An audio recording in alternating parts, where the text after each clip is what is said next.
Welcome to part 2 of the geometric sequence project.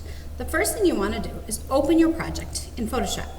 Make sure the layer palette is open along the sides. Sometimes you accidentally close the layers, but they're still there. You just need to click the palette bin to bring them back. Take a look at your layers. They should be along the side. You want to start by making sure that you have all 16 layers. So I'm going to count. So going up from the top, I have 16 layers. So that's the first thing. I've got all my layers. If I didn't have all my layers, I could paste in a new layer. If I had too many, I could right-click to duplicate a layer or to delete a layer because you want to make sure you have exactly 16. So I've got exactly 16. The second thing I want to check is that they're in order. So if I look 1, 2, 14, 15, I've got a couple that are out of order. So 14 needs to go toward the top. I'm going to click on the layer and I'm going to drag it up to the top. And then I've got 10, 11, 12, 14, 16. So 15 is also out of order. So I'm going to click and drag that up so it's in the right spot. If you've messed up terribly and you need to click on a layer, you can double click to change the name of the layer because you must have the numbers in the layers and you have to have 1 at the bottom and 16 at the top. If it's not correct, it's going to mess up all of the combining and merging layers later on, all of the directions. So you want to make sure that that is done correctly. Okay, so now we're going to go in and edit each layer, but because it's confusing when you see all of the layers at once, what I want you to do is just go through and click the eye next to each layer.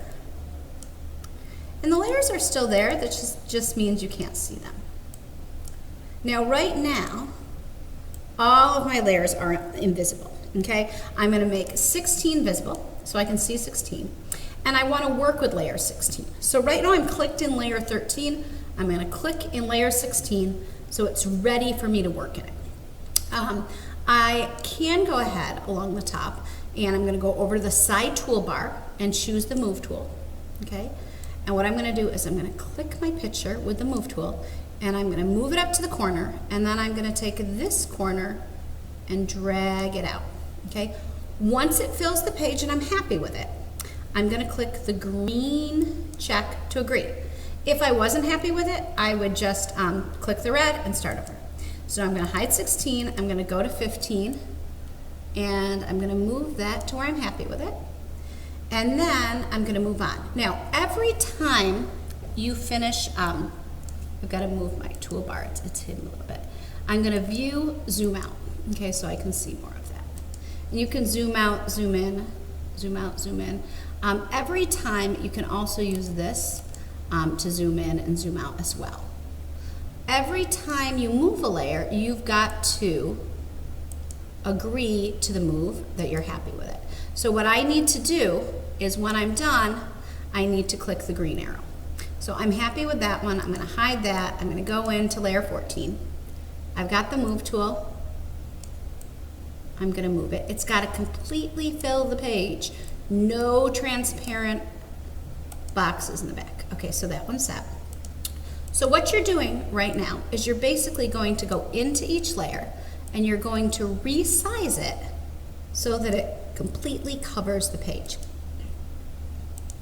And you'll do that to each of your 16 layers. Some common mistakes are this. This program will not let you continue on until you've agreed to the move or said no. So a lot of times I notice people are having trouble because they haven't clicked this or this. You need to say yes or no to the move before it lets you do anything else.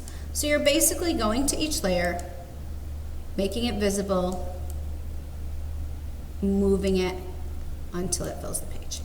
Go ahead now, and what I want you to do is you're just going to go through and edit each layer so that it fills the page, and when you're done, you'll say File, Save, because you've currently already saved as, so you're just going to save what you have, and then you will be done with step 2.